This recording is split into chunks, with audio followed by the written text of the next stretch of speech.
morning. I'm here today to address the events of the coming weekend in Portland and my concern over the risk of increased violence over the weekend. I'm joined by Oregon State Police Superintendent Travis Hampton, Portland Police Bureau Chief Chuck Leavell, and Multnomah County Sheriff Mike Reese. As we head into the weekend, we are aware that white supremacist groups from out of town, including the Proud Boys, are planning a rally on Saturday in Portland.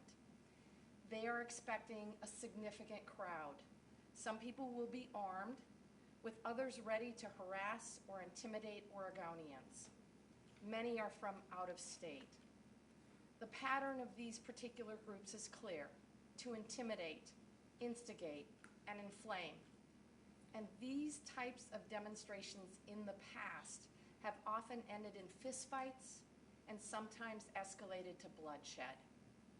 Whether you're left wing, right wing, or anything in between, violence is never the answer. I am incredibly concerned about the increased risk of violence in Portland this weekend and for the safety of all Oregonians. In America, we have the right to peacefully assemble, and everyone in Oregon has a right to express themselves freely, even those who the vast majority of Oregonians would disagree with. However, the First Amendment does not give anyone license to hurt or kill someone because of opposing political views. And when free expression is fueled by hate and coupled with an intent to incite violence, then I need to do everything I can as governor to ensure the safety of Oregonians. I have spoken with Mayor Wheeler, Commissioner Hardesty, Multnomah County Chair Deborah Kafoury, Sheriff Reese, and Speaker Kotek. Out of this conversation came the agreement that we must have a coordinated effort across state and local law enforcement officials to keep everyone safe this weekend. To do that, I am exercising my authority to put the Superintendent of State Police and the Multnomah County Sheriff in charge of public safety in Portland this weekend. The mayor has agreed to and supports this effort. This is our entire community coming together to protect our community. We want the highest level of coordination and the strongest leadership possible. Multnomah County Sheriff Mike Reese, Oregon State Superintendent Travis Hampton, and Portland Police Chief Chuck Leavell will work together to keep people safe this weekend. This is a critical moment. We have seen what happens when armed vigilantes take matters into their own hands. We've seen it in Charlottesville, we've seen it in Kenosha, and unfortunately, we've seen it in Portland. The Proud Boys and Patriot Pair groups have come to Portland time and time again from out of town looking for a fight, and the results are always tragic. Let me be perfectly clear. We will not tolerate any kind of violence this weekend. Left, right, or center, violence is never a path toward meaningful change. Peaceful protest is the only path toward change. Those stoking the flames of violence, those coming to Portland looking for a fight, will be held accountable. Before I hand it over to our law enforcement officials to give an overview of how this unified command structure will operate this weekend, I also feel compelled to address the feelings of outrage, hopelessness, and heartbreak over racism in America, especially on the heels of the recent charging decision in the Breonna Taylor case. America needs to hear this. Breonna Taylor deserves justice. And this week's grand jury decision was not justice. I know that there are many here in Oregon and across our country that are outraged and absolutely frustrated. Many people are hurting. Through our pain, we must continue to work toward racial justice and police accountability. The people who enforce our laws cannot be above the law. Our justice system is not just, unless it works for everyone. In Oregon, we are actively making the changes we want to see in the world. Since George Floyd's murder, we've passed 6 bills improving police accountability. We've launched a statewide Racial Justice Council to center racial equity in our budget and policy decisions. And we have a team already working to re-envision police training and standards for all law enforcement officials in Oregon. These steps are just a start. There is still much more work to do to create an Oregon that works for all of us. Let's continue that work together. Let's continue to say the names of Black Americans whose lives have been taken by racist violence and honor them by recommitting ourselves to meaningful change. Let's work together to create a better Oregon for everyone. Thank you, and with that, I'm going to turn it over to Superintendent Hampton. Thank you, Governor. Well, good morning. Travis Hampton, Superintendent of State Police. I think before I discuss what this unified command will look like and what it is, I need to say what it is not. This in no way is an indictment of our colleagues at the Portland Police Bureau for the job they've done or would have done this weekend. They being the Portland Police Bureau, their officers have endured some incredibly mentally and physically taxing situations for over 100 days while they have done the best they can to keep Portland streets safe. While the governor has elevated Sheriff Reese and I to assume the role of joint incident commanders for a 48-hour period, Saturday and Sunday, it wasn't too long ago that you'll recall that I placed 100 state troopers under the authority of the Portland Police Bureau. It wasn't too long ago that the federal government placed the safety and security of their federal buildings in Portland for a 14-day period under my supervision. So this joint incident command with the sheriff, the chief, and myself will bring consistency and continuity of our operations to the city of Portland, and it will allow us to provide the best public safety services we can over the coming weekend. The message from this unified leadership is clear. If you want to come to Oregon, to Portland, to peacefully protest, to assemble, to voice your outrage, to voice your concern, we welcome you for that. If your job, if your intent is to come to Oregon to commit crimes, to provoke, to make people feel unsafe in their homes, we do not want you to come here. And we will do our very best to interdict that criminal behavior as it arrives on our streets in Portland. You will see a massive influx of Oregon State Police troopers beginning tomorrow morning. They will be saturating North Portland, Interstate 5, between the venues of Delta Park and Peninsula Park with our colleagues at the Portland Police Bureau and the Multnomah County Sheriff's Office and allied agencies within Multnomah County. We will not talk specifics of our tactical plan tomorrow. Much of it, quite frankly, is still in the planning phase, but I just want to let Portland residents know that your state troopers, your Portland police officers, and Multnomah County deputy sheriffs will be out in force to keep you safe.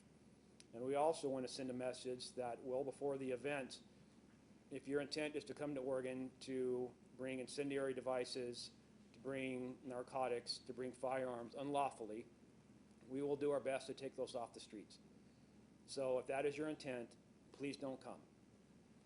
Then when folks arrive at the venue, we will do our best collectively to provide venues to exercise free speech and to keep hostile parties, if they arrive, apart from one another.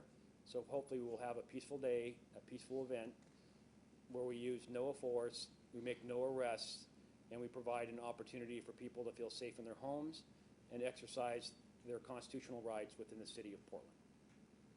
So I just want to reaffirm our commitment collectively, how we will work together, how we will bring every resource to bear at the state of Oregon's disposal within the county and the city of Portland. We will do this together and in the spirit of having a day absent of criminal conduct and injury. Thank you. All right, we're going to open up for questions. We have time for just a few questions today. For the reporters on the line, please press 0 to work with the operator to ask a question. We'll start with Wright Gazaway with K2. Go ahead, Wright. Thank you guys for taking these questions. My question is for the governor and then the law enforcement leaders. the last time these groups came to Portland, Chief Lavelle said after the fact that he didn't have the resources to safely get in between these groups. My question is, with more resources here this weekend, is the goal going to be to keep these groups separate before they come in contact with each other so that you're then not having to intervene in what's an unsafe scenario? I'll let law enforcement answer that question. Do I understand this mic needs to rotate? Okay. Chief LaBelle. Thank you. Our goal is to keep groups separate. This action actually provides us with additional resources that will help us in that endeavor. Everything we do is in response to the actions of someone in the crowd or someone engaging in criminal activity. So if that activity doesn't take place, we'll be well resourced for a safe event. But the overarching goal for us is to provide a safe space and to keep people from engaging in violence and criminal activity. A quick follow-up on that. Last time there were about 30 officers out there. Can we get an estimate on how many troopers, deputies, and officers will be out this weekend? I'll just say, this is the governor. I'll just say that I am confident that law enforcement is adequately resourced to tackle the situation. Thank you. Thanks, Ryan. Our next question is from Lisa Balick with Coin. Go ahead, Lisa.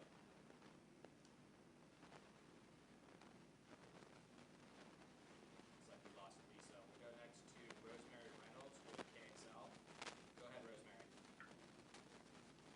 So, Governor, I'm wondering, we've been talking a lot about First Amendment rights for weeks on end now, and it's coming up again with the situation. Would it not have been wise to go ahead and have people maybe not have their events all on the same day? What's the advice there?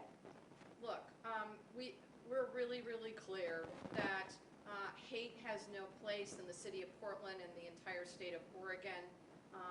Our law enforcement is absolutely committed to protecting free speech, and they are going to work extremely hard to de-escalate the situation by keeping the groups apart.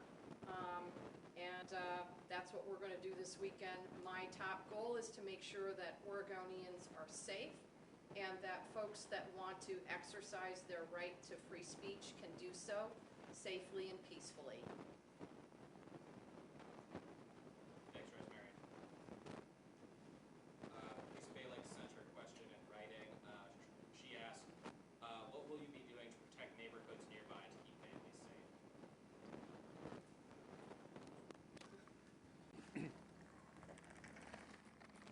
Hi, this is Travis Hampton with State Police.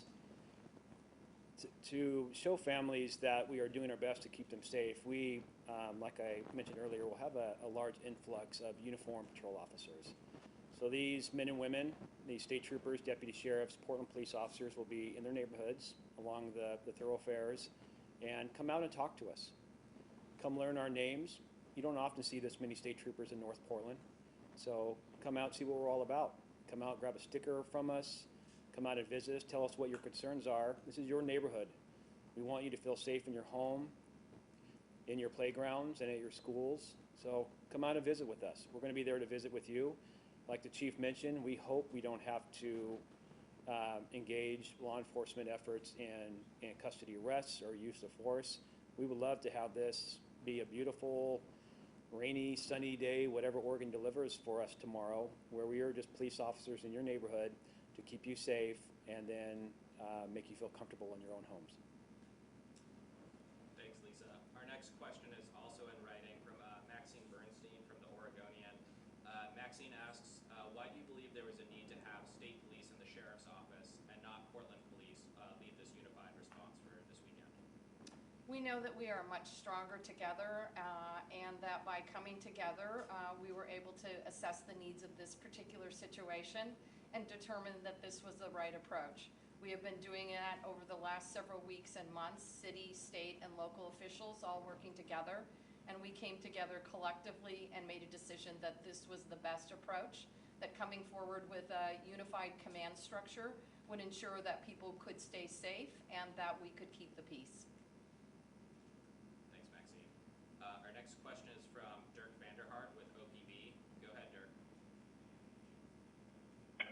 Hey, can you hear me? Yes. Okay. Governor, can you be a little more explicit on your authority and what you're doing here? Is it actually an emergency declaration that's putting this command structure into place? And then secondarily, does this command structure allow for the use of CS gas if that's determined to be necessary? I'll let law enforcement answer the second part of the question. We're getting a lot of feedback. Okay, thank you. Yes, I am using my executive authority as governor to create a unified command structure. It will create a collective, collaborative approach, bringing all of our law enforcement officials together to make sure that we can work to keep people safe throughout the weekend, and that folks can participate in free speech activities peacefully. The second part of the question is the tools available. Thank you, Governor. I'll answer in part, then I think I'll pass it down to Sheriff Reese, my colleague. The short answer to your question is yes.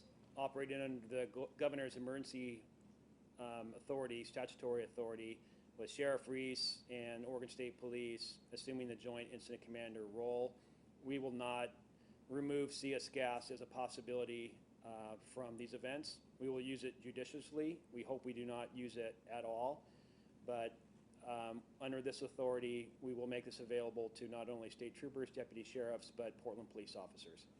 And I will pass the microphone down to Sheriff Reese.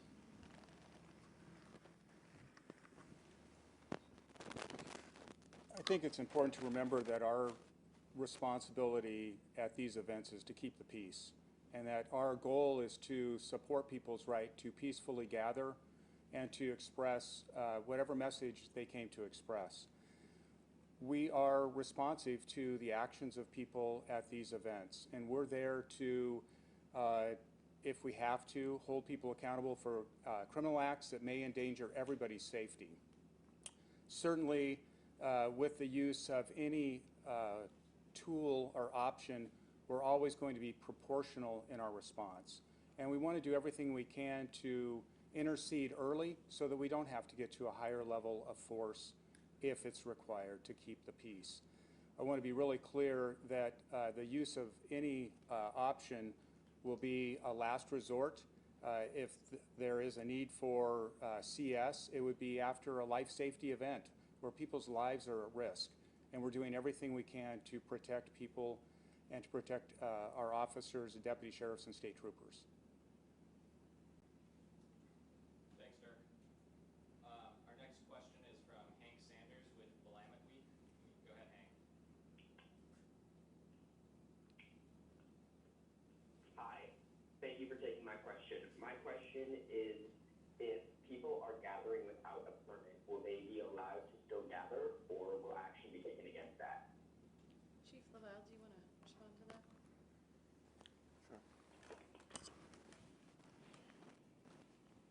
So when people gather without a permit, we've had several gatherings the last 100 days without permits. We look at these events and just try to judge what's the safest way for us to manage them, what resources we have available.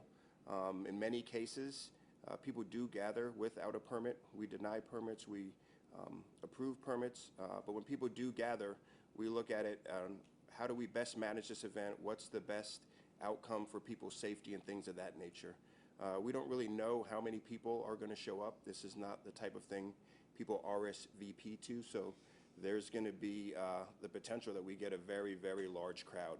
And then given our ability to manage that crowd safely, that'll determine what we do. Thanks, Hank. Our next question is from Keaton Thomas with K2. Go ahead, Keaton. Hey, thanks for taking the call. My question is, we normally see quite a few firearms at events like this. What's the policy that you guys are going to be operating moving forward with respect to seeing firearms in some of these gatherings? Superintendent Hampton, would you like to take that? Yes, thank you, Governor.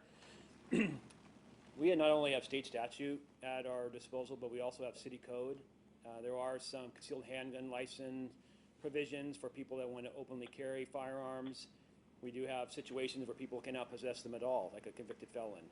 And so we deal with this quite often at the Capitol, where if the situation allows, we do like to question the individuals if they are carrying their firearm lawfully or not. And if they are not, we educate them or we take appropriate proportional enforcement action. Obviously, if you see conduct like pointing the firearm at another, that's an overt criminal act, and we expect to take action immediately for that, whether that's hands-on by a police officer or through chemical munition if the crowd is too large of a size for us to handle. But we do hope to educate and interdict as much of this conduct as we can before it arrives in the city of Portland tomorrow morning through our uniform patrol efforts. Our uniform patrol efforts provided by all three agencies and more within Multnomah County. And Sheriff, did you have anything else to add to that? No. Thank you. Thanks, Keaton.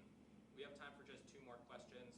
Maxine from the Oregonian had a follow-up. She asks, was Mayor Ted Wheeler supportive of this arrangement, and did you seek his approval before this, Governor? Absolutely.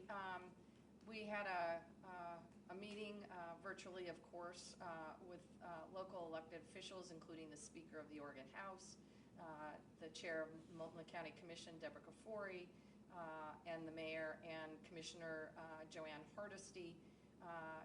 Through that process, we came to a collective agreement that this particular tool, that is using my executive authority to ensure that law enforcement had adequate resources for the weekend in order to prevent violence, was the appropriate strategy for this particular weekend, and the mayor was supportive of that approach. Thanks, Maxine. Looks like Lisa Balick was able to call back in, so Lisa, last question goes to you. Are you there, Lisa? Yes, I am. Thanks. Just a follow-up. At what point and where will you put people if you make multiple arrests?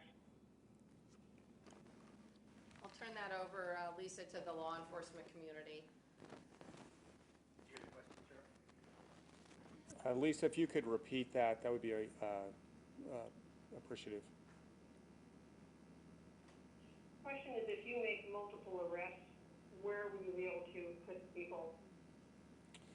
Again, our goal is to not make any arrests, to keep the peace and to have our mere presence as peacekeepers allow for people to gather and to express themselves. If we have to make arrests, we'll use our mobile booking teams as well as police officers and deputy sheriffs to transport people to our Justice Center for processing and take appropriate action from that. Lisa, let me be perfectly clear, though, that individuals who commit serious violent acts will be charged, prosecuted, and held accountable. Thanks, Lisa. That's all the time we have for questions today. Thanks, everyone, for calling in. Thank you all. Please